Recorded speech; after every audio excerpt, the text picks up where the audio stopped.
And welcome back to the Factor Uncensored, time to talk about money. If you're an early bird, it's technically tax season. The IRS is not processing paperwork just yet, but that doesn't mean you can't prepare those forms now and submit them early. Let's bring in certified public accountant Ed Gardner. So what would be the benefit of us running, like a dog running to the dog catcher at this point, the IRS? Well, Isaiah, the first thing is the word identity theft.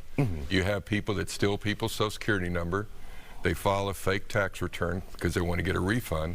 And then you turn around 2 weeks, a month, 2 months later and try to file, and your return gets kicked out because someone used your Social Security number. Oh, so that's a good reason to file early. Another reason is maybe you have an ex-spouse, and you're supposed to claim a child. But they go and file before you, and even though they're not supposed to, they claim that child, and then you try to claim the child on your tax return, and your return gets kicked out, and you can't claim that child. So can you appeal that decision, or are you just stuck? Well, you're kind of stuck because the IRS is not going to get into domestic matters. A lot of times people will go through their attorneys to get, things handled. But the thing in the IRS eyes is that child's Social Security number was already used, and it can't be used on 2 tax returns. And so what if you guys file at the same time and they get it at the same time? Or what are you looking at some? Well, it's whoever files first. Okay. But is it possible to get there at the same time? I've never seen that happen. But for those who are looking to file, also, would you get if you're looking for a tax refund, if you're due a refund from the federal government, will you get that sooner than everyone else? Well, whoever files first, of course, will get it sooner. And of course, you can have them mail you a check, but I always recommend to people to have it direct deposited to your bank account.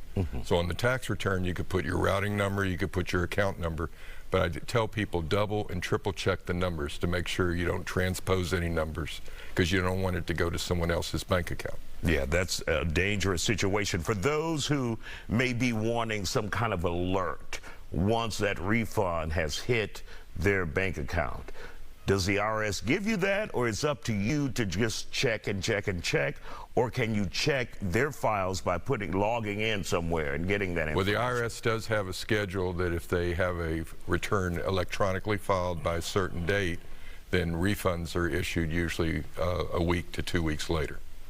So for many people who are filing their tax returns this year, what would be one of the biggest or some of the biggest surprises or new laws on the books that they need to be aware of? Well, one thing is if you had a standard deduction last year and you got to claim additional charitable contributions, you can't do that this year. Okay? You have to itemize to be able to do that.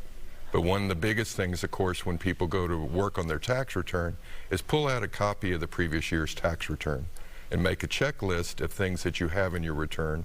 And then as you get your data coming in, put it all in one place, maybe a file folder or a desk drawer. Otherwise, you're going to be hunting for your documents and wondering, where did you put it? And what are some of the things out there that may raise a red flag with the IRS? Those things you should not do, those deductions you should not stack on?